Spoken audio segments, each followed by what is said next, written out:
Parehas na linya sina Isko at Daniel sa sexy films. 1988, kinuha ni Lino Brocas si Daniel para gawin ang Macho Dancer 1. Kasama niya sa pelikula si Alan Paule. Unang-una kami nagkita nung eksena sa sinihan, sa CR sinihan. Suntukan, ganun. Si Daniel, pag unang kilala mo pa lang, parang suplado yan.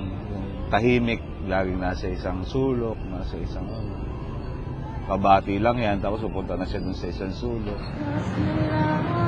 Mabilis daw naging mag-best friend sina Daniel at Alan habang sinushooting ang pelikula. After nun, halos gabi-gabi kami magkasama. Napapagkamalan pa nga kami dalawa minsan. Minsan meron kami gusto sa paking reporter pero sumalangit daw. Dahil ang sabi, bading daw kami, magka-holding. Kung alam lang nila kung saan tayo pumupunta.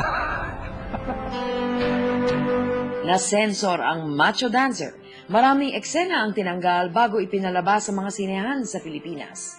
Pero ang uncut version ng pelikula ay naipalabas sa ilang international film festivals at umani ng parangal. Kinilala ng Gawad Urian si Daniel bilang Best Actor dahil sa Macho Dancer. Yung po talaga yung nagdala sa akin para i-respect ako ng tao. Hindi ka kaya na nabansagang sexy male actor for sexy movies dahil sa mga credits mo? Nung una, ma'am. Pero nabura ko po yun. From sexy... Sadya mo binura? Yes, ma'am. From sexy to drama, action. Stage by stage by stage. Hanggang sa kinuha na po ako sa drama, kinuha na po ako sa action. Doon ko na po nakasama yung mga action stars na mga batikan. Hindi mo na binalikan yung sexy Hindi role? na po. Bakit? Graduate na po ako dun, ma'am. Hindi na po ako pwede. Habang nagkakaedad na ang tao, hindi na po pwede. Ano masasabi mo, Vice Gov, dun sa mga bumabatikos, sa mga nasa showbiz na pumapasok sa politika na walang kahandaan? Huwag naman pong i-generalize. Kasi ang tingin nila sa mga artista, lahat ay pare-parehas. Ay ang tingin nila ay siguro wala laman ng utak, ma'am. Hindi po ganun. Hindi mental sa artista ka, napapasok ka dyan, ganun ang mga paningin nila na pare-parehas kami. Ito raw ang nagudyok kay Daniel na pasukin ng politika noong 1998. May mga taong humihingi ng tulong Pupunta yung tulong dito, bibigay ko yung konti, bibigay ko ng konting pera. So sabi ko, ano kaya? Paano kaya akong gagawin? Kung nanay ko po ay, actually ayaw na niya pumasok sa politics. Nakakaya mo ba yun, anak? Tapos ang daming humingi ng tulong sa'yo. Sabi ko, Nay, this is my destiny. Call of Duty. Nagulat pero di nagtaka si Alan nang sabihin sa kanya ng kaibigan ang desisyong pumasok sa politika noong 1998. Noong araw pa matulungin na yan Ilan ng mga kasama niyan lagi kahit bago pa lang siya nagsushooting nun, pagka meron gustong sumama sa kanya, sige, sasama niya. Pasusweldoin niya yan kahit wala na siyang matira sa sweldo. Marami raw silang artistang sumuporta kay Daniel sa pangangampanya. Inigot namin halos buong Bulacan sa motorcade, sa tanghaling tapat. So, sarap, enjoy naman. Gayunpaman, di pinalad si Daniel. Ano yung nakuha mo doon sa karanasan na yun? Yung mga katatagan sa sarili, tapos prinsipyo. Prinsipyo? Kasi ma'am, iniwan ako ng mayor ko Hindi na siya nagtuloy. Ako nagtuloy. Yung mga konsel ko naiwan. Ako tumayo bilang mayor. Sinwerte na rin si Daniel noong eleksyong yun. Naging number 1 naman po ako. Tapos ikalawang labang ko po na bukal, number 1 po ulit. Iba raw ang style ni Daniel sa pakikitungo sa mga nasasakupan. Inuutang niya ang boto ng mamamayan para palitan ng serbisyong totoo.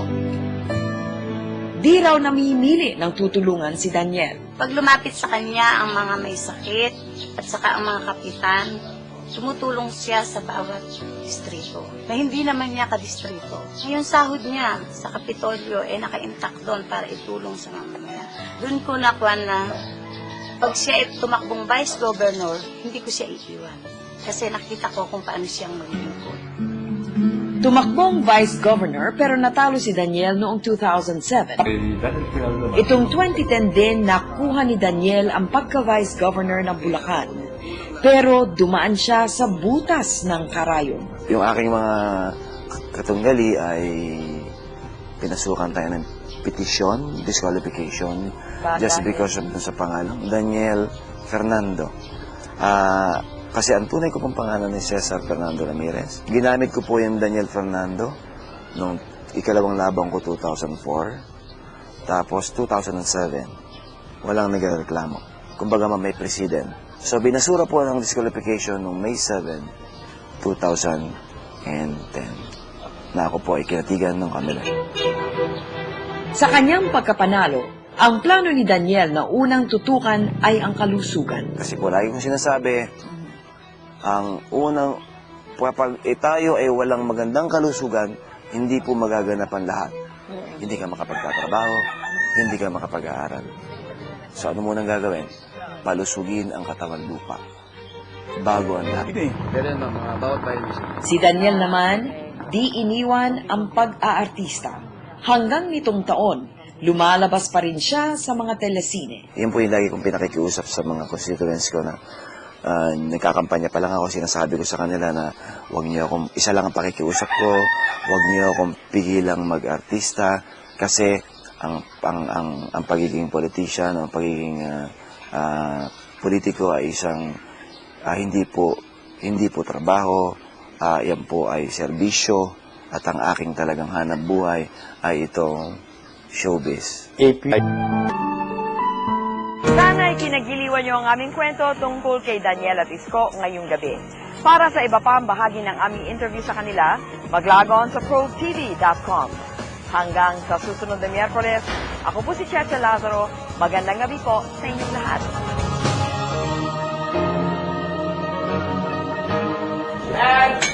Sa susunod na linggo, ano yung motto mo as a director? Ano yung mantra mo? Dapat it should be truthful. Okay? Dapat it should be honest. Dapat honest ka dun sa ginagawa mo, dun sa trabaho mo. Yung mga films na lumalabas ngayon, na dinudumog sa takilya, are they truthful? They're not truthful.